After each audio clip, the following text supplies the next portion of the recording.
الله وبركاته. الحمد لله رب العالمين، والصلاة والسلام على أشرف الأنبياء والمرسلين وعلى آله وأصحابه أجمعين وعلى من تبعهم بإحسان إلى يوم الدين. أما بعد، أعوذ بالله السميع العليم من الشيطان الرجيم من همزه ونفخه ونفسه. يرفع الله الذين آمنوا منكم والذين أوتوا العلم درجات. مدرسہ دارالمسلمین کا محترم انتظامیہ اور محترم اساتذہ اور عزیز طلبہ، سب سے پہلے شکر ہے رب العالمین کا جس نے آپ لوگوں کے درمیان ہمیں حاضر ہونے کی اور یہاں کتاب و سنت کی اور علوم شرعیہ کی جو خدمت ہو رہی ہے اس کا ہلکا سا ہی صحیح مشاہدہ کرنے کی سعادت نصیب فرمائی. اس پر ہم تہ دل سے اللہ تبارک تعالیٰ کے شکر گزار ہیں اور مدرسے کی انتظامیہ کی. آپ طلباء سے مخاطب ہو کر بس ایک دو باتیں ہم نے کہنی ہے مختصر الفاظ میں کہ آپ بڑے خوش نصیب ہیں کہ کتاب و سنت کا علم سیکھنے کے لیے آپ یہاں آئے ہیں. آپ میں سے بعض حفظ کر رہے ہوں گے اور بعض شرعی علوم پڑھ رہے ہوں گے. تو دینی علم چاہے وہ کوئی بھی کیوں نہ ہو اور کسی بھی شعبے سے تعلق رکھنے والے علم کیوں نہ ہو، اس کو حاصل کرنا ایک بڑی سعادت مندی کی بات ہے. اس علم کے ساتھ یاد رکھنا رفعتیں ہیں، سربلندی ہے. یہ علم جو بھی حاصل کرے گا تو دو میں سے ایک نتیجہ ضروری ہے اس کے لیے.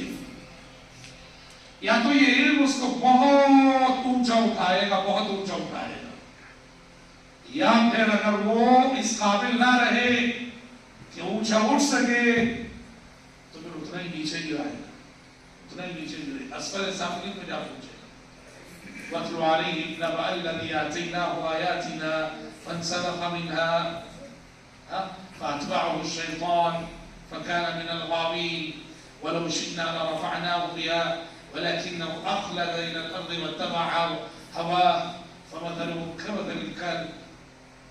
سمجھ رہے ہیں؟ یہ علم کتاب و سنت جس کو آپ حاصل کر رہے ہیں، اس کا نتیجہ ان دو صورتوں میں سے کسی ایک صورت میں آنا ضروری اور لازمی ہے.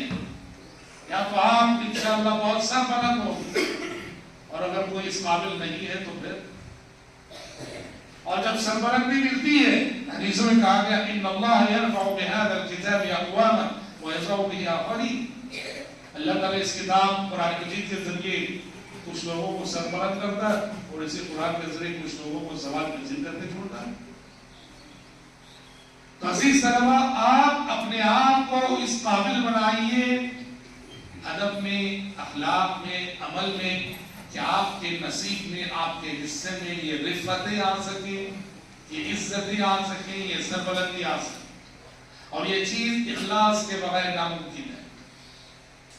جب تک آپ کی نیتوں میں اخلاص نہ ہوگا، طلب علم کا یہ سفر اخلاص کی بنیاد پہ آپ کا جاری نہ ہوگا، یہ رفعتیں آپ کے نصیب میں نہ ہوگی. اور جس قدر آپ مخلص ہوں گے، خدمت دین کی نیت سے علم حاصل کریں گے، یہ مقامات بلند آپ سے بہت قریب ہے، بہت قریب ہے، بہت قریب ہے. اللہ اکبر. غریب بچہ، گاؤں کا غریب بچہ جب وہ قرآن حفظ کر لیتا ہے، آج سے پہلے اس کے ماں باپ کو کوئی جانتا نہ تھا، کوئی پہچانتا نہ تھا، بستی میں بھی کوئی وزن نہ تھا، حد شمار سے لوگوں نے ان کے خاندان کو باہر سمجھ رکھا تھا. جب اس خاندان، اس گھر سے کوئی بچہ قرآن حفظ کر لیتا ہے، اللہ اسے حسن صوت کی دولت سے مالا مال کر دیتا ہے، حافظہ بھی اچھا ہوتا ہے، تو اسے اتنی بڑی سعادت ملتی ہے کہ گاؤں کے سارے لوگ چاہو نہ چاہو، چاہے نہ چاہیں، یہ مقام اسے ملتا ہے. یہاں کھڑا ہوتا ہے، رمضان میں کھڑے ہو کے تراویح پڑھاتا ہے، اور سارا گاؤں اس کی تلاوت پر، اس نے صوت پر اش اش کرنے لگتا ہے. اس کی آواز پر، اس کے اللہ اکبر کہنے پر اس اٹھنے والے جھکنے والے کون ہوتے ہیں؟ بستی کے بڑے بڑے تعلیم یافتہ لوگ، بستی کا ڈاکٹر ہے، بستی کا لائر ہے، بستی کا انجینئر ہے، بستی کا فلاں، سب سارے لوگ بستی کے بڑے تاجر ہیں، اس ننھے معصوم 10 سال کی عمر کے بچے کی آواز پر اس کی ابتدا میں نماز ادا کرتے ہیں۔ یہ علم ہے جو آپ کو امام بناتا ہے، قائد بناتا ہے۔ اور یہ رفتیں، یہ سربلندیاں صرف دنیا کے اندر نہیں، عالم میں کہاں ہے رفتیں کیسی ہیں؟ احد کے موقع سے آپ جانتے ہیں 70 صحابہ شہید ہوئے تھے۔ 70 صحابہ کے لیے 70 قبروں کی کھدائی بڑا مسئلہ تھا کہ دوسرے اور سارے صحابہ بھی زخمی ہو چکے تھے۔ زخمی جسم لے کر 70 قبروں کی کھدائی مسئلہ تھا۔ حل یہ ہوا، مسئلے کا حل یہ طے پایا، ایک ایک قبر میں 2 3 کو دفن کیا جائے۔ تو صحابہ نے پیارے نبی صلی اللہ علیہ وسلم سے پوچھا کہ اس قبر میں جس میں ہم 3 لوگوں کو دفن کرنے جا رہے ہیں، 2 کو دفن کرنے جا رہے ہیں، اے اللہ کے نبی سب سے پہلے کسے رکھیں؟ یہ 3 میں سے سب سے پہلے کسے رکھیں؟ تو آپ نے کہا قدموا اکثرهم قرآنا، کہ دیکھو ان میں قرآن سب سے زیادہ کسے حفظ تھا، کسے یاد تھا، قرآن کا علم سب سے زیادہ جس کے پاس تھا، اس کو پہلے رکھو۔ قبر میں رکھنا کیا معنی؟ قبر ہم دیکھنے والوں کے لیے محض ایک گڑھا ہے مٹی کا، لیکن وفات شدہ مومن کے لیے وہ جنت کا محل ہے، وہ قصر سے کم نہیں، ایک محل سے کم نہیں۔ وہاں جو غیبی نعمت ہے اس کی منتظر ہوگی، تو یقیناً اس کی طرف سبقت کرنا بہت بڑے شرف کی بات ہے۔ تو اسی لیے جب صحابہ نے کہا ان تینوں میں زیادہ حق کس کا ہے سبقت کا، آپ نے کہا قدموا اکثرهم قرآنا، جسے قرآن زیادہ یاد ہو اس کو آگے بڑھاؤ، اس کو پہلے رکھو۔ یہ عالم برزخ کی رفاتیں ہیں، اور عالم آخرت کی رفاتیں اس کے تو پوچھ نہیں کیا۔ آپ صلی اللہ علیہ وسلم نے کہا یقال لقارئ القرآن اقرأ وارتقي ورتل كما كنت ترتل في الدنيا فإن منزلة عند آخر آية تقرأها۔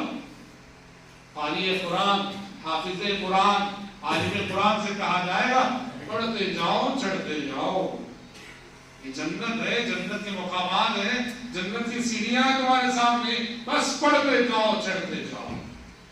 تمہارا مقام وہ ہے جہاں تمہاری تلاوت ختم ہو۔ اللہ تو عزیزو، یہ سب سعادتیں آپ کی منتظر ہیں، بس آپ اپنے آپ کو اس قابل بنائیں۔ اور جانتے ہیں یہ سعادتیں، یہ رفتیں کس لیے ہیں؟ اس لیے کہ آپ کی ذمہ داری بھی اسی قدر عظیم ہے۔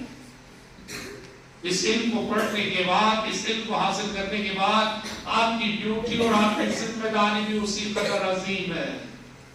آپ کو وہ کام کرنا ہے اس زمین پر جو کام اللہ کے پیغمبروں نے کیا، نبیوں نے کیا، رسولوں نے کیا، صلوات اللہ وسلم علیہ اجمعین، جسے ہم دعوت کہتے ہیں، جسے ہم تبلیغ کہتے ہیں، جسے ہم اصلاح کہتے ہیں، جسے ہم ارشاد کہتے ہیں، جسے ہم امتوں کی توجیہ کہتے ہیں، جسے ہم خدمت خلق کہتے ہیں۔ پیغمبروں کا جو مشن رہا، آپ کو پیغمبروں کے مشن کا محافظ اور امین بننا ہے۔ العلماء ورثۃ الانبیاء وان الانبیاء لم يورثوا دینارا ولا درہما وانما ورثوا العلم۔ علماء انبیاء کے وارث ہیں اور وراثت میں انبیاء نے مال نہیں چھوڑا ہے۔ اس کا مطلب یہ ہوا کہ علم کا جو سرمایہ ہے، علم کی جو دولت ہے، اسے حاصل کرنے کے بعد دنیاوی دولت آپ کی نظروں میں جچتی نہیں چاہیے۔ تو عزیزوں، آپ کا مشن، آپ کا مرتبہ اس لیے بلند ہے کہ آپ کا مشن بھی اسی قدر عظیم ہے۔ بس اب آپ کے آگے چیلنج ہے کہ اپنے آپ کو کیسے تیار کریں اس ان مرتبوں کے لیے اور اس مشن کو۔ اور یاد رکھو، دین کا کام کبھی رکنے والا نہیں، دین کی رفتار کبھی تھمنے والی نہیں، دین تو آگے بڑھے گا ہی۔ یہ بس میری اور آپ کی سعادت مندی ہو جائے گی کہ ہم کہیں نہ کہیں اس دین کی خدمت کے لائق اللہ کی نظر میں ٹھہر جائیں۔ اس لیے اللہ رب العالمین سے دعاؤں میں مانگنی چاہیے یہ چیز کہ اللہ مجھے اس قابل بنا کہ میں تیرے دین کی خدمت کر سکوں۔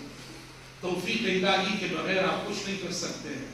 اسی لیے وداعیا الی اللہ باذن، یہ اذن کیا ہے؟ يا أيها النبي إنا أرسلناك شاهدا ومبشرا ونذيرا وداعيا إلى الله بإذنه. بإذن اللہ یہ توفیق الہی ہے. کوئی ہادی توفیق الہی کے بغیر ہادی نہیں بن سکتا اور کوئی مہتدی توفیق الہی کے بغیر ہدایت نہیں پا سکتا. کتاب انزلناه إليك لتخرج الناس من الظلمات إلى النور بإذن ربهم إلى صراط العزيز الحميد. میں اپنی گفتگو کو بہرحال زیادہ دور نہ دیتے ہوئے انہی چند نکات پر سمیٹتے ہوئے اللہ سے دعا کرتا ہوں کہ سب سے پہلے اللہ ہم سب کی حاضری کو یہاں قبول فرمائے اور آپ میں سے ہر طالب علم کو اللہ امت کے حق میں نفع بخش بنائے, دین کا سچا داعی اور مخلص خادم بنائے. میں شکر گزار ہوں مدرسے کی انتظامیہ کا, مدرسے کے اساتذہ کا. اللہ تبارک و تعالیٰ آپ سب کی خدمات کو شرف قبولیت سے نوازے. اللہم آمین. وصلی اللہ وسلم علی خیر خلقہ محمد وآلہ وصحبہ.